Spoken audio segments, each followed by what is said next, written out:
Hundreds of spectators and protesters chanted and pounded on the walls of the Ontario legislature early Monday as MPPs debated a hotly contested bill to slash the size of Toronto's city council.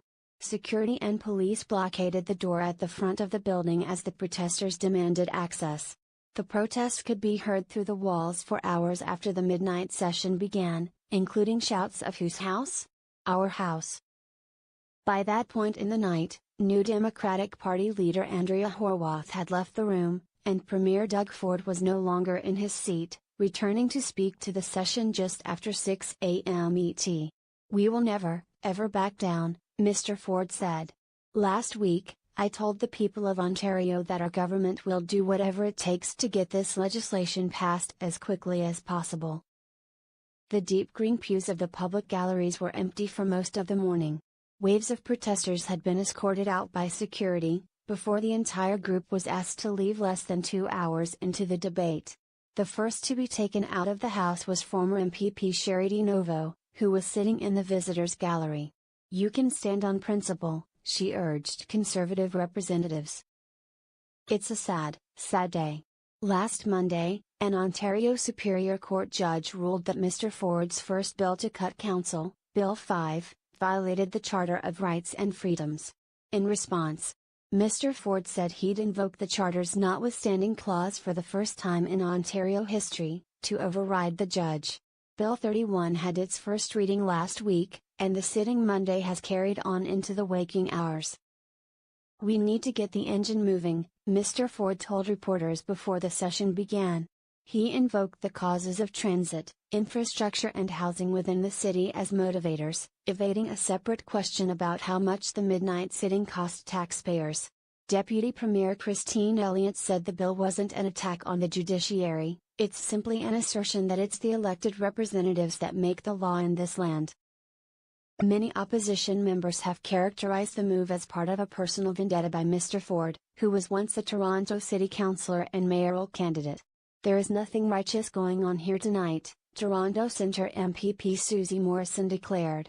Ms. Hor told reporters that there was only one way for this madness to stop, that is for the government to withdraw the bill. The government needs 6.5 hours of debate on Bill 31 to hold a vote on the second reading, a point they're expected to hit by early Monday. From there, their plan is to invoke a time allocation, said Government House Leader Todd Smith, then hold a vote on Thursday to pass the bill by the end of the day.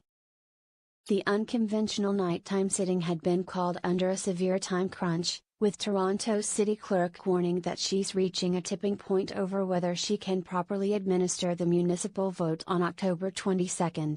Conservative MPPs argued during the sitting that the shearing of council is essential to expedite decisions on services like transportation, as well as addressing the council's dysfunctional operations.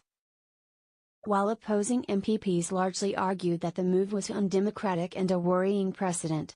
When the protest hit a particularly audible point, Kitchener Centre MPP Laura May-Lindo asked for a pause inside the legislature for, 2 seconds, to listen to them. In response, Conservative members began to clap. At one point, when Ms. Hor called the PC members seals, the Tories called a point of order and argued the NDP leader's words were insulting.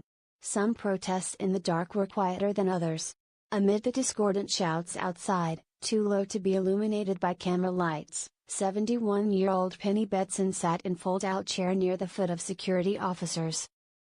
She and her friend billed themselves the Toronto Raging Grannies, and they'd come to witness the midnight sitting. Since they couldn't go inside, they planned to sit there in the corner all night. Earlier still in the debate, when the public galleries were still in use, MPPs quieted briefly when a spectator fell down into the front row of the gallery. Security and other spectators rushed to his aid. As he was escorted away to the elevator, he remarked to the guard beside him that his fall was less painful than what's going on in there.